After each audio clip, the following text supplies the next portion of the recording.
bio and reading your books, I know you have been dedicating yourself to this way of life and to bringing it out to people for the last 50 years. And so I want to start really toward the beginning here. As a young man, you had folks coming to you for guidance and for counsel, and that kind of grew in its own regard. Tell us about those beginnings. Sure. First of all, thank you for having me and helping to promote my teachings. And yes, when I was in my, 20s, actually late 20s, early 30s, I was doing a lot of readings on esoteric science, ancient Egyptian texts and, the different New Age stuff out there. And somehow I was able to leverage that material to answer questions that people had about their lives, give them spiritual insight.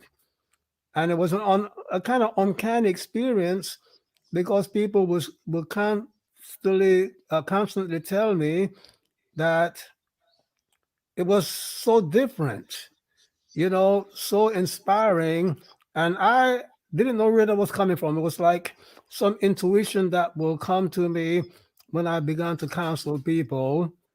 And at some point, I met Sun Ra, the musician, and he told me that he wrote music with the I Ching because I was a composing piano major myself in school, Miners College of Music.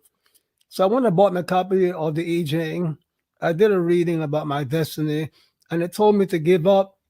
First of all, it said, "Oh, you're very talented, but give it up and dedicate yourself to uplifting all the spiritually."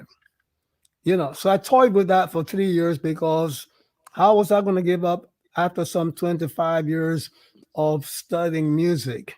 What else would I do? I was very good at it. I got a scholarship to mine. As why would I give it up? But people would come back and say to me, "Oh, this was very helpful." So, I meditated and gave it up, dedicated myself to teaching people. And I wrote a couple of books, in the early 70s. And it became clear to me that you cannot help to develop people spiritually by just giving them books and going over things intellectually. What you need to have is a community where everybody is dedicated to helping each other grow spiritually, support each other, set up an accountability mechanism, meditate and pray for each other, and so on. So that was the beginning of the Ausar